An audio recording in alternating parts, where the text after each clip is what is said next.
Salam Malaysia Madani penuh harmoni. Terima kasih pengacara majlis, staf hakim dan hadirin semua.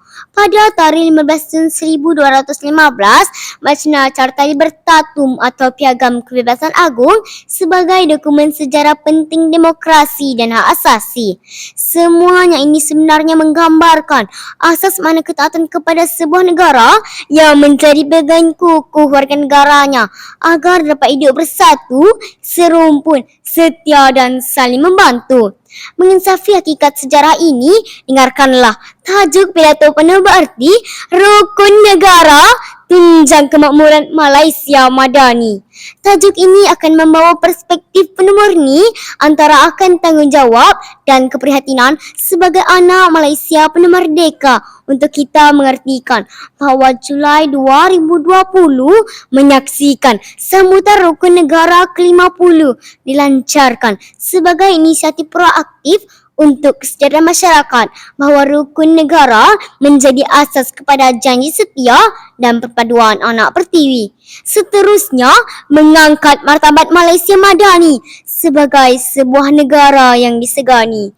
Hadirin yang dimuliakan, yang pertama, prinsip pertama dan kedua rukun negara tunjang kemakmuran Malaysia Madani. Sesungguhnya, prinsip pertama, kepercayaan kepada Tuhan sangat menggariskan makna bahawa bangsa dan negara ini diwujudkan atas kepercayaan kukuh kepada Tuhan.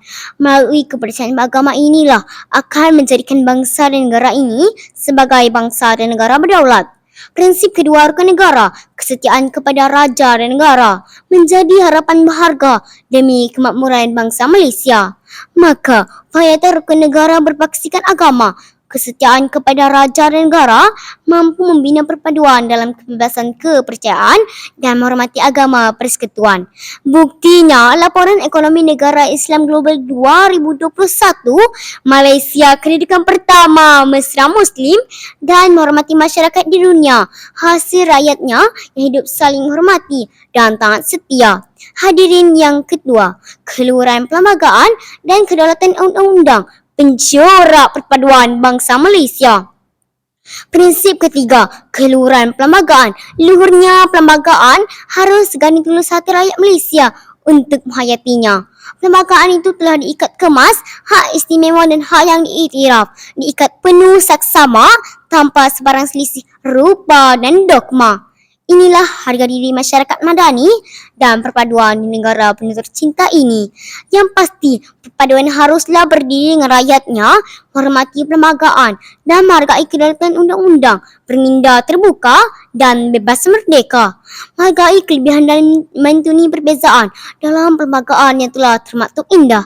Akhirnya, kita mampu menggapai makna keamanan dan kesejahteraan penuh rasa cinta yang bahagia. Buktinya, Indeks Keamanan Global 2022, Malaysia keempat paling aman di Asia Pasifik.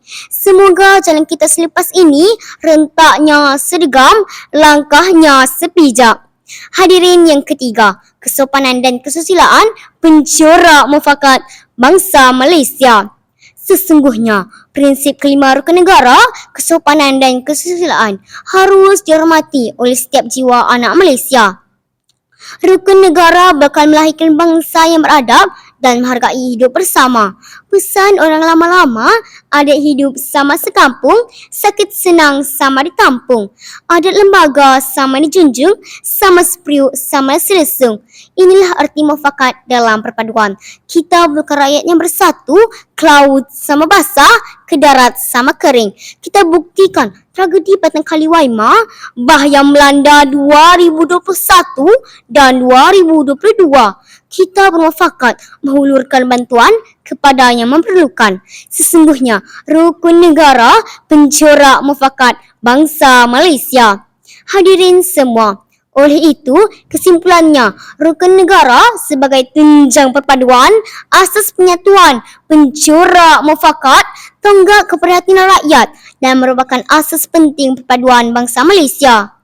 Ingatlah, usah hidup berayam dikepuk mati kelaparan, itik di air mati kehausan. Sekian, terima kasih.